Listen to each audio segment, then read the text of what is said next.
अल्लाह ने अमीर और गरीब क्यों बनाया? वह सवाल जिसने एक गरीब का दिल तोड़ दिया।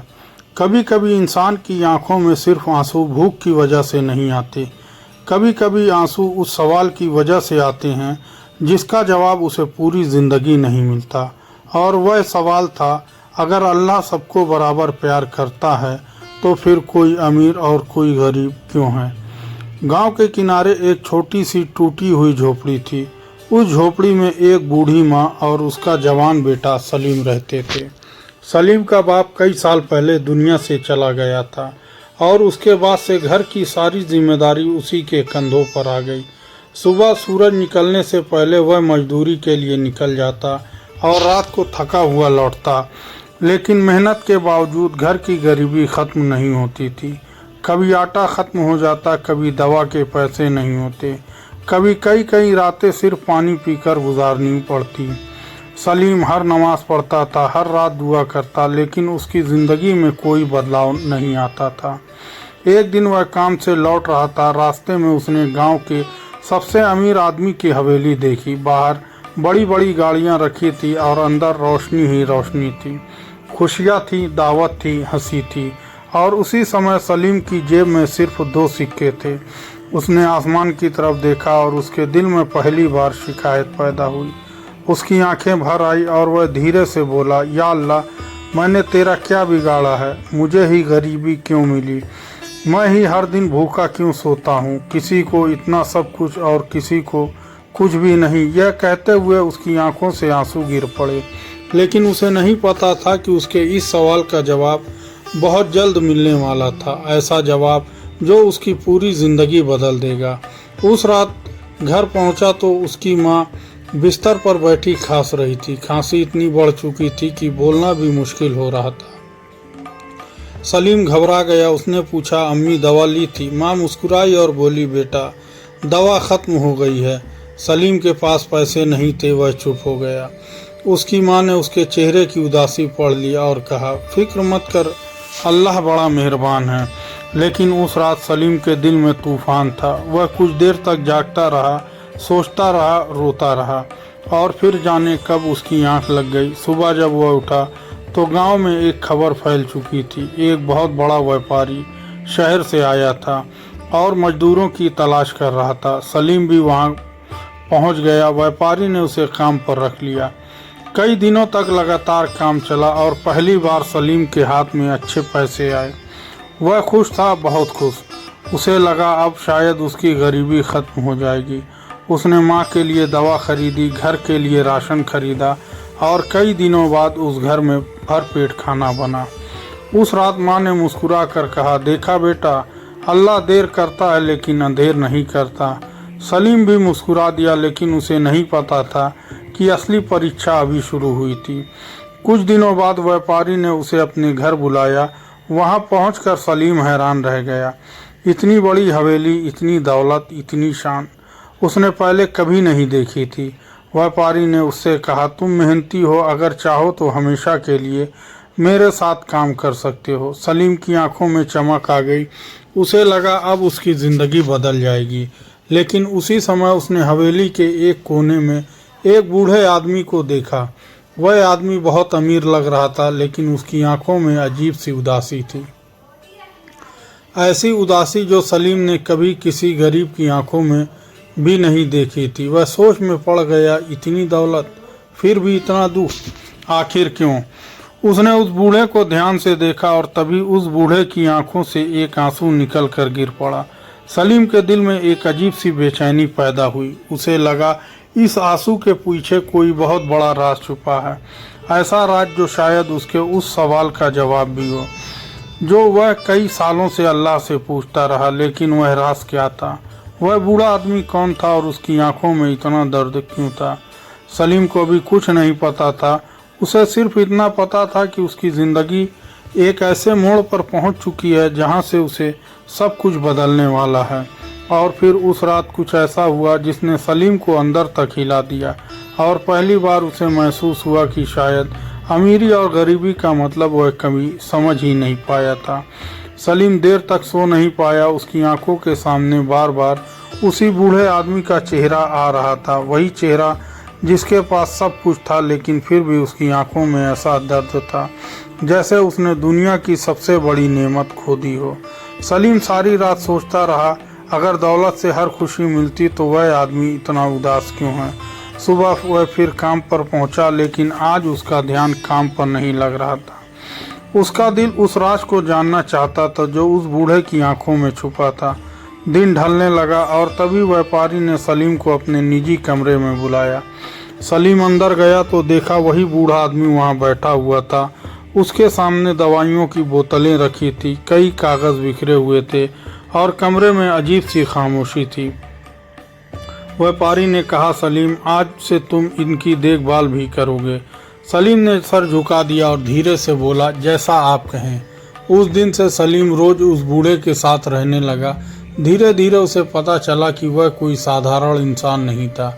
वह शहर का सबसे दौलतमंद आदमी था, जिनके पास अनगिनत ज़मीनें थी, बेशुमार दौलत थी, बड़े बड़े कारोबार थे। लेकिन उसकी ज़िंदगी में एक ऐसी कमी थी जिसे कोई खजाना पूरा नहीं कर सकता था।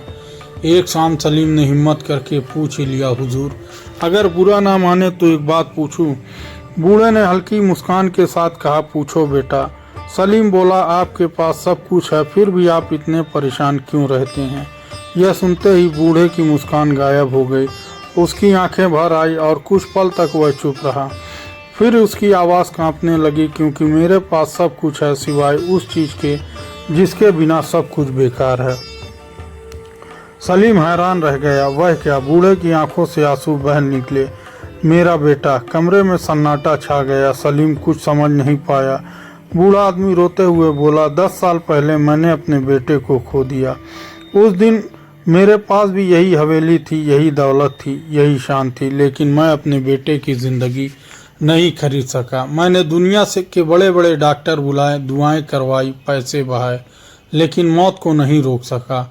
यह कहते कहते उसकी आवाज़ टूट गई और वह बच्चों की तरह रोने लगा। सलीम पहले बार किसी अमीर आदमी को इस तरह टूटते हुए देख रहा था।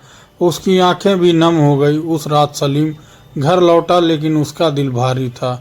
उसे पहली बार महसूस हुआ कि हर दर्द गरीबी का नहीं होता।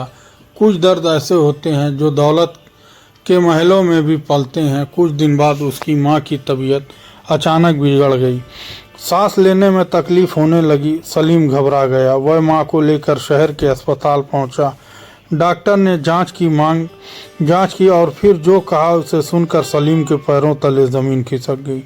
इलाज बहुत महंगा होगा। सलीम की आंखों के सामने अंधेरा छा गया। उसके पास इतने पैसे नहीं थे। जो थोड़े बहुत जमा किए थे वह भी कम पड़ रहे थे। वह अस्पताल के बाहर बैठ गया और फुट फुट कर रोने लगा। उसकी नज़र आसमान पर उठी और कई सालों बाद उसके दिल में फिर वही सवाल उठा, या अल्लाह, गरीब होना इतना मुश्किल क्यों है? मैं अपनी माँ का इलाज भी नहीं करा सकता। क्या तुम मेरी दुआ मुझ तक नहीं पहुँचती? उसकी आंखों के आंसू बहते रहे। रात गहरी होती गई और अस्पताल के बरामदे में बैठा वह अकेला रोता रहा। उसी समय किसी ने उसके कंधे पर हाथ रखा। सलीम ने पीछे मुड़कर देखा तो सामने वही बूढ़ा आदमी खड़ा था। उसकी आंखों में हमदर्दी थी। वह धीरे से बोला, बेटा, आंसू पोंछ लो, आज तुम्हारी माँ का इलाज मैं कराऊंगा। सलीम की आंखें फैल गई। वह कुछ बोल ही नहीं पाया। बूढ़े ने कहा, जब मेरा बेटा बीमार था तब मैं उसे बचा नहीं पाया, लेकिन शायद अल्लाह ने मुझे तुम्हारी मदद के लिए भेजा है। सलीम रो पड़ा। उसने बूढ़े के हाथ पकड़ लिया और पहली बार उसके दिल में उस अमीर आदमी के लिए मोहब्बत पैदा हुई। लेकिन कहानी यहीं ख़त्म नहीं हुई। असल इम्तिहान तो अभी बाकी था। कुछ दिन बाद माँ का इलाज शुरू हो गया। हालत सुधरने लगी। सलीम ने राहत की सांस ली। उसे लगा अब सब ठीक हो जाएगा। लेकिन एक रात जब वह अस्पताल पहुंचा तो उसने देखा माँ का बिस्तर खाली था। डॉक्टर और नर्स भाग दौड़ कर रही थी। उसका दिल जोर जोर से धड़कने लगा। उसने घबरा कर पूछा, मेरी माँ कहाँ है? लेकिन किसी ने जवाब नहीं दिया। उसका डर बढ़ता गया और फिर एक डॉक्टर धीरे धीरे उसकी तरफ बढ़ा। डॉक्टर का चेहरा देखकर सलीम का दिल बैठ गया। उसे महसूस हुआ कि शायद उसकी ज़िंदगी का सबसे बड़ा तूफान अब उसके सामने आने वाला है। वह क्या हुआ था उसकी माँ को? क्या सलीम फिर से टूट जाएगा? और क्या अब उसे अपनी उस सवाल का जवाब मिलेगा? जो बरसों से उसके दिल में था। यह सब जानने के लिए कहानी का आखिरी भाग सुनिए, क्योंकि अब अल्लाह की हिकमत का वह राज खुलने वाला है जिसे सुनकर शायद आपकी आंखें भी नम हो जाए। अस्पताल के उस लंबे बरामदे में सलीम का दिल तेजी से धड़क रहा था। उसकी आंखें डॉक्टर के चेहरे पर टिकी थी और उसके होठ कांप रहे थे। उसे लगा जैसे पूरी दुनिया रुक गई हो। डॉक्टर धीरे धीरे उसके करीब आया और कुछ पल तक चुप रहा, फिर बोला, हिम्मत रखो बेटा। बस इतना सुनना था कि सलीम के पैरों तले जैसे ताकत निकल गई। उसका गला सूख गया, आंखों में आंसू भर आए। वह कांपती आवाज़ में बोला, मेरी अम्मी ठीक है ना? डॉक्टर ने गहरी सांस ली और कहा, अभी उनकी हालत नाजुक है, लेकिन हम पूरी कोशिश कर रहे हैं। सलीम ने राहत की एक छोटी सी सांस ली, लेकिन उसका दिल अभी भी डरा हुआ था। वह भागता हुआ उस कमरे तक पहुंचा जहां उसकी मां थी। कमरे में मशीनों की आवाज़ थी, दवाइयों की खुशबू थी और बिस्तर पर उसकी मां बहुत कमज़ोर हालत में लेटी थी। सलीम उनके पास बैठ गया। उसने मां का हाथ पकड़ लिया। उस हाथ में अब पहले जैसी ताकत नहीं थी। मां ने मुश्किल से आंखें खोली और बेटे को देखकर मुस्कुराई, वही मुस्कान जो हर मुश्किल में उसे हिम्मत देती है। मां ने धीमी आवाज़ में कहा, रो क्यों रहे हो बेटा? सलीम की आंखों से आंसू बह निकले। वह बोला, अम्मी मुझे डर लग रहा है। मां ने कांपते हाथ से उसके सिर पर रखा और कहा, जिसके पास अल्लाह हो उसे डरना नहीं चाहिए। यह सुनकर सलीम और ज़्यादा रो पड़ा। उसे अपने वे सारे दिन याद आने लगे जब उसने गरीबी की वजह से शिकायत की थी, जब उसने अल्लाह से सवाल किए थे, जब उसने सोचा था कि शायद अल्लाह उसे भूल गया है। लेकिन उसी समय उसके दिल में एक अजीब सी आवाज़ उठी, अगर अल्लाह तुम्हें भूल गया होता तो क्या तुम्हारी माँ तुम्हारे साथ होती? सलीम खामोश हो गया। वह सोचने लगा, वाकई कितनी बार ऐसा हुआ है जब सब रास्ते बंद हो गए और अचानक कोई रास्ता खुल गया। कितनी बार ऐसा हुआ है जब जेब खाली थी लेकिन घर में खाना पहुंच गया। कितनी बार ऐसा हुआ जब उम्मीद खत्म हो गई लेकिन मदद आ गई। और फिर उसे उस बूढ़े अमीर आदमी की बात याद आई जिसने उसकी माँ का इलाज कराया था। उसे याद आया वह आदमी जिसके पास दुनिया की हर नेमत थी लेकिन बेटा नहीं था, और उसके पास दौलत नहीं थी लेकिन माँ थी। पहली बार सलीम ने अपनी ज़िंदगी को दूसरे नज़रिए से देखा। उस रात वह अस्पताल की मस्जिद में गया, सजदे में गिर पड़ा और फूट फूट कर रोने लगा। लेकिन इस बार उसके आंसुओं में शिकायत नहीं थी, इस बार उसके आंसुओं में तौबा थी। वह रोते हुए कह रहा था, या अल्लाह मुझे माफ़ कर दे। मैं तेरी तकसीम पर राज़ी नहीं था। मैंने तेरी हिकमत को समझे बिना शिकायत की। मुझे माफ़ कर दे। उसकी दुआ ख़त्म हुई तो उसके दिल का बोझ हल्का हो चुका था, जैसे बरसों पुराना दर्द निकल आया हो। कुछ दिन बाद उसकी माँ की तबीयत धीरे धीरे बेहतर होने लगी। डॉक्टरों ने उम्मीद जताई और आखिरकार वह दिन भी आ गया जब माँ अस्पताल से घर लौट आई। सलीम की खुशी का ठिकाना नहीं था, लेकिन कहानी का सबसे बड़ा मोड़ अभी बाकी था। एक दिन वही बूढ़ा अमीर आदमी सलीम को अपने पास बुलाता है।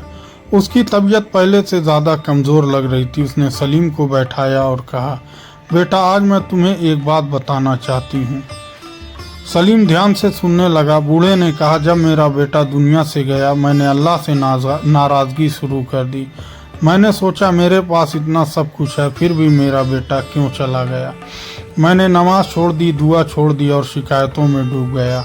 उसकी आंखों से आंसू निकल पड़े।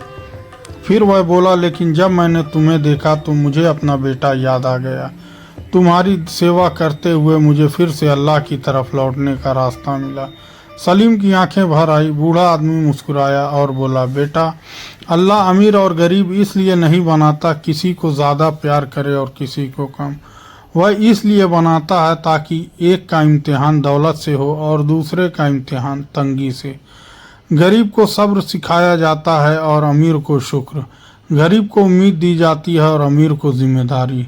जिस दिन इंसान यह समझ ले उस दिन उसके सारे सवाल खत्म हो जाते हैं। यह सुनकर सलीम की आंखों से आंसू बह निकले, क्योंकि उसे आखिरकार अपने बरसों पुराने सवाल का जवाब मिल चुका था। कुछ महीनों बाद वह बूढ़ा आदमी दुनिया से चला गया, लेकिन जाते जाते वह अपनी दौलत का एक बड़ा हिस्सा गरीबों की मदद के लिए छोड़ गया और उस काम की जिम्मेदारी सलीम को सौंप गया। आज सलीम पहले जैसा गरीब नहीं था, लेकिन वह पहले जैसा इंसान ज़रूर था।